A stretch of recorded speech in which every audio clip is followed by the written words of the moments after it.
If you were to ask any boy, 7 years old, 8 years old, 9 years old, where do you want to be when you're 25, 30? Where do you want to be? They're going to say, big house, fast car, beautiful wife. That's what they're going to say. Every single one. And slowly, the programming of the Matrix beats this dream out of men. It beats it out of men till they get to my age and they're fat with a woman who doesn't love them, who's unattractive, who's a low quality person, who drags them down, works a dead end job, and their wife is in their ear saying, oh, you shouldn't watch Tristan and Andrew Tate. Those guys haven't grown up. Growing up is an analogy for having the aspiration that every boy has beaten out of them and accepting the programming of the Matrix. I don't think everyone's going to be okay with that life, because I believe if you had a magical time machine where you could peer into the future and you were to show a guy who is complacent, chilling, likes to play video games too much, doesn't really have an action plan, is working some job, if you were to show him himself at 50, still flipping those burgers, he'd be like, whoa, that is fucked. I have to do something. I have to wake up. So if you're watching this podcast, this is that time machine right now. Stand yourself in front of the mirror if you are that person. Imagine yourself 30 years older. Imagine yourself fat, out of shape, bags under your eyes, wrinkles on your skin, gray hair. Imagine that man exactly where you are today. And if you don't like it, do something to change it, because it's complacency that damages people. And that's a mix of brainwashing and programming and, your personality. It's a mix of lots of things. But I think growing up really impoverished and looking around at the other adults. When I was 16, 17 years old working at McDonald's, I was working with people who were in their 40s and 50s, doing exactly the same job as me. And I thought, whoa, this is fucked. I'm going to have to do something. Whatever it is you're doing, try to make yourself less dependent on the government. Wherever you are, wherever you live. I remember everyone cheering about stimulus checks when they were locked in their house. Oh, I got $1,400 for free. There's nothing to be proud about when you're receiving handouts from the government, and that's what's keeping your head up above the water. If you have a business with big government contracts, expand. If you make a lot of your money because the government is paying your company or yourself, expand. Because I'm telling you, trying to rely on the government to feed you with handouts is just going to make you more and more dependent. And then when the government want to impose new rules, when they want to fuck with you a little bit more, poke you with that stick a bit more, there's nothing you can do.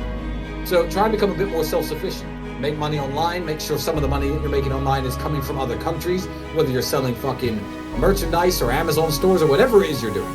Try and diversify your sources of income, because if you try to lean too much on the government, and there are governments in the world right now who are doing that. Here, I'll give you some money, stay in your house. Here's another check, don't worry, here's enough to buy groceries. What if the government decides to stop giving you money? What are you gonna eat? Nothing. So, stop your dependencies on anything. The government, fucking your family, stop being dependent on others and try and be self-sufficient.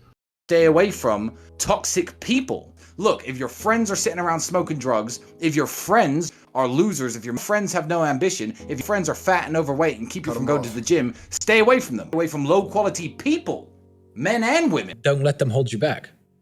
Don't let them hold you back. I have friends that could hold me back, even today, but I don't let them. I have friends where if I hung around with them every day, I would not be in the position that I am in. I've certainly had women in relationships where if I did whatever she wanted, I would not be where I am today. Even little things. Sometimes you wake up at 7 a.m., you want to be in the gym by 8.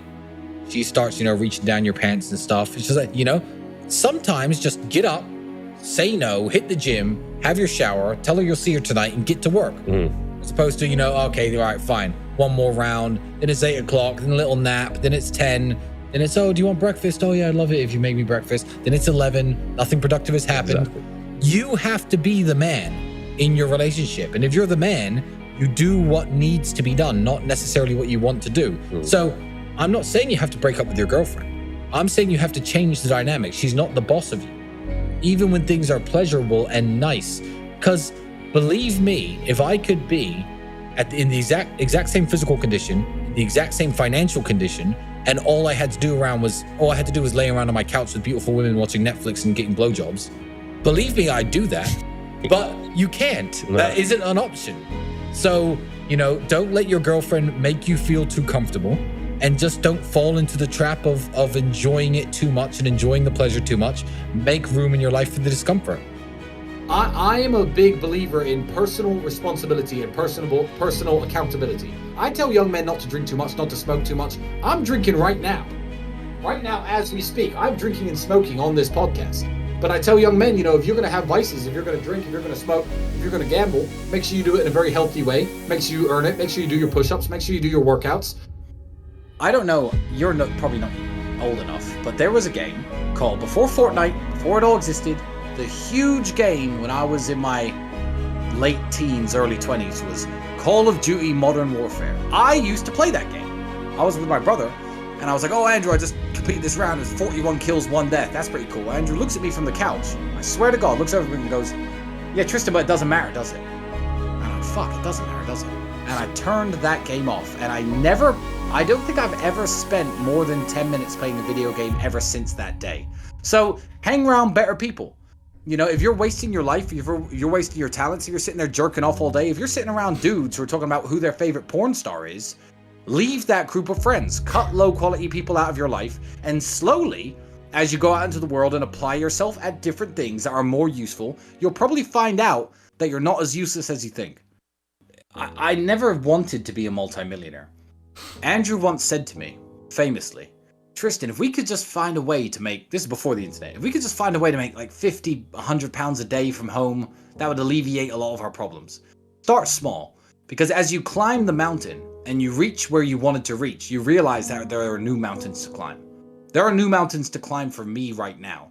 And I'm at a level that a lot of people can't even dream of getting to. But you see it. It opens new doors when you accomplish the goals that you're aiming for. And it opens your eyes to what's possible from there. I am very fortunate. I don't know what loneliness feels like. And that's something that most men can't say. And it's why me and my brother, when we understood through meeting very good friends of ours who were married for 10 years, felt alone. Ex-military guys who felt that sense of brotherhood and loyalty and companionship in the army, or on their sports team, their college baseball team, their fraternity, their football team, and they lose it, and they balance all their happiness on one female, and they end up getting married, and they end up in these sad, lonely marriages. Those are the guys who opened my eyes to how special the relationship I have with my brother is, and that's what I try to tell the world as well. I don't know what loneliness feels like. I was born in a very underprivileged family. I grew up absolutely broke.